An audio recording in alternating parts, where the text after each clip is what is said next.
So we've laid the foundation now of a lot of the different concepts and theories that make the biggest high yield difference for students. And all of these things are things that put you in a better position moving forward.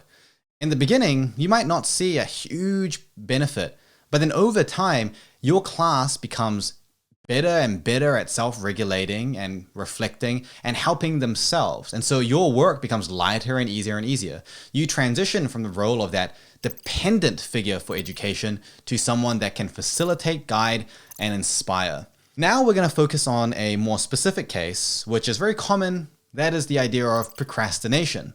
So we can use all of those principles from before, that cheat sheet, to help with something like procrastination. But what I'm going to do now is share with you a few more specific examples and tips that can help you. We all know those students that really limit themselves because of the fact that they simply procrastinate too much. In fact, that might even be you. Adults get it too. We all know this. However, procrastination as a term, as a phenomenon, is not a very helpful label to have. When we say that someone is procrastinating, what does that even mean? What can we do about it? It's very unclear because when we give it this nice fancy term called procrastination, it almost becomes a thing in and of itself. It wraps it up inside this box, and now there is a phenomenon that occurs to us. And so when we try to break procrastination, we don't know what to do, because we don't know what it is. So I don't like to call it procrastination. I simply think of it as a behavior. It is a behavior that is triggered by something. There is a cause and effect relationship. And when we think about it this way, we start to notice a few things. Number one, procrastination can happen due to many different triggers. And number two, we can procrastinate in many different ways. And so what we normally thought of as procrastinating now is a list of different causes with maybe sometimes similar or different effects. Now we can do something about it. We are opening up that black box of procrastination to see what is it that I'm trying to fix here. And so that cheat sheet is going to help open that box. Instead of saying, I am procrastinating, we say, I went on my phone instead of studying. So that was the behavior that we would call procrastination. That was the problem that we started with. And now we can think about, well, what were the triggers? Why did I do that? I've already talked about some of the triggers before, but there could be, a whole list of different ones. If it's not your phone, it could be something else. If it's not studying, it could be practicing a musical instrument or something else that you think is good for you, meditating or journaling or improving your self-development in some kind of way. Whatever the behavior you intended to do, when you're deviating from it, that in a way is what we call procrastination. So we can have lots of different triggers. And this is incredibly important because the way that you deal with a negative behavior that's triggered because you were hungry is completely different from how you deal with it if you were bored, if you didn't find the process engaging, if you weren't interested in a subject, if you didn't get enough sleep, if you were in a bad mood because your parents were fighting the night before. You can see that the solution to all of these is actually different.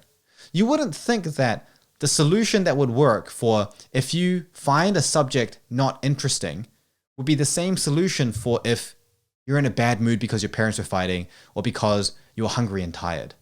So you see how the concept that we can fix procrastination with these catch-all tips just doesn't make any sense. And that's why a lot of these quick tips do not really work that well.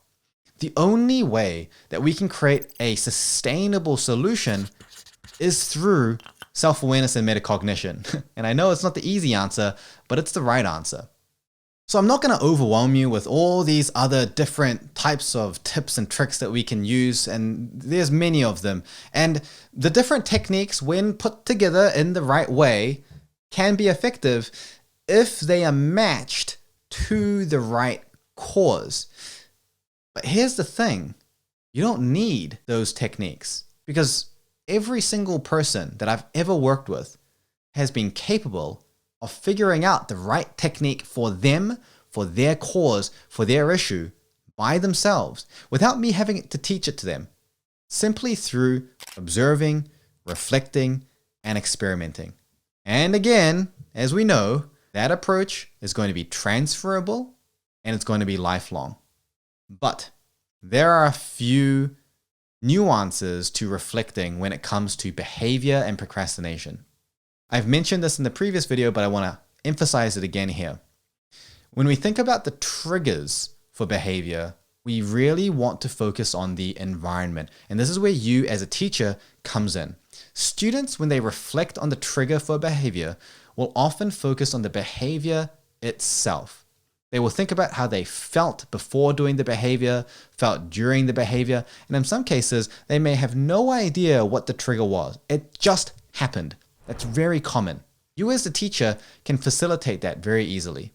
And the way we facilitate that is by asking them what about their environment led them to engage in that behavior. A very simple prompt.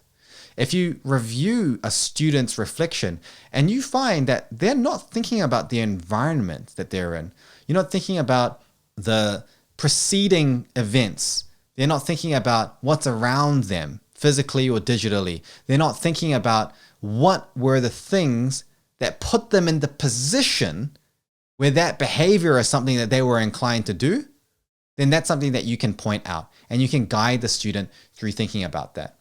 And this is why when you look at the worksheet that we provided, you'll actually see there's a specific question that directly says, were there any factors in the environment that triggered you?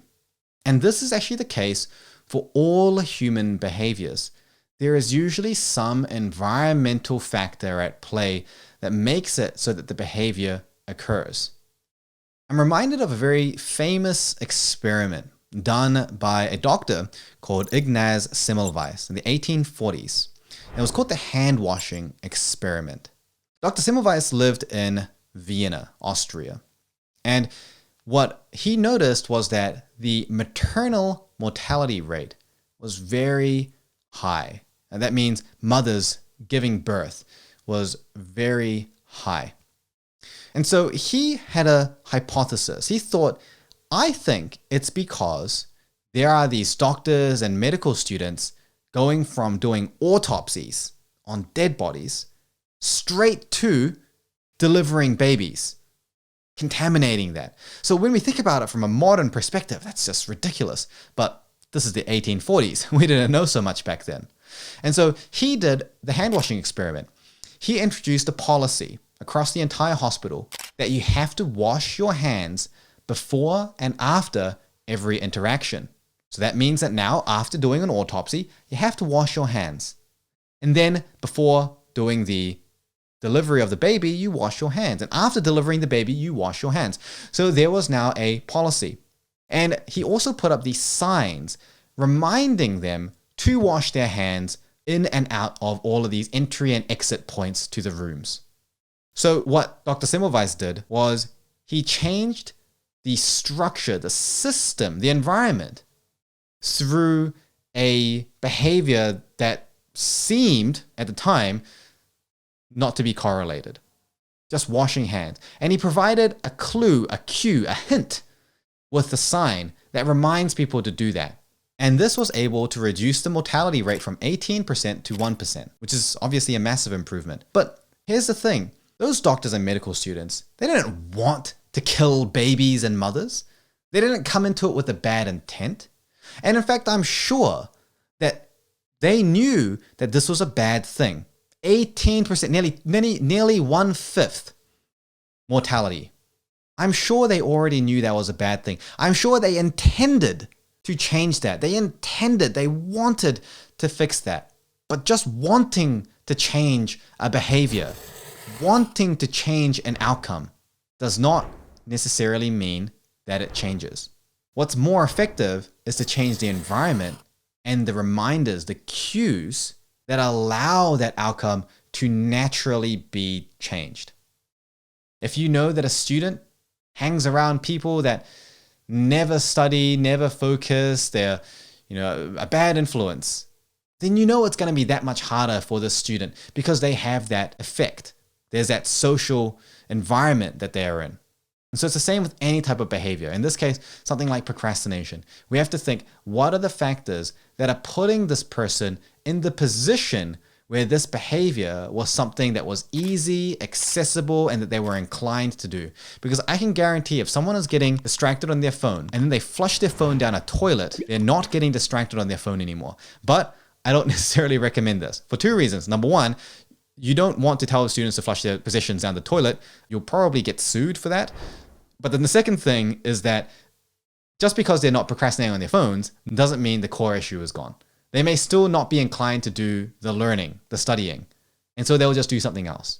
So it's important that we're balancing this. It's not just about saying remove a bad habit. It's about understanding why that bad behavior occurs in the first place and seeing, well, is the solution not to remove the bad behavior? Is the solution to make the desired behavior more desirable? No one likes to study if they're bad and they hate studying. Is the solution to increase their self-regulation and metacognition around effective learning that we know increases their engagement and intrinsic motivation? And so now the idea of learning is something that they are more inclined to do. Now we don't have to flush the phone down the toilet. We can just put the phone in another room, upside down, under our bed, in the drawer, and that's enough. So it's a combination. We reduce the bads and we make the goods more rewarding and incentivizing. And this is where there is this very high yield opportunity, because most people, when they study, they're not studying with higher order thinking, and therefore it's not very engaging. Engaging studying uses higher order thinking. It's more difficult, but it's also more enjoyable. The challenge is something that is in itself more enjoyable and engaging. So make sure to look at both sides of that coin.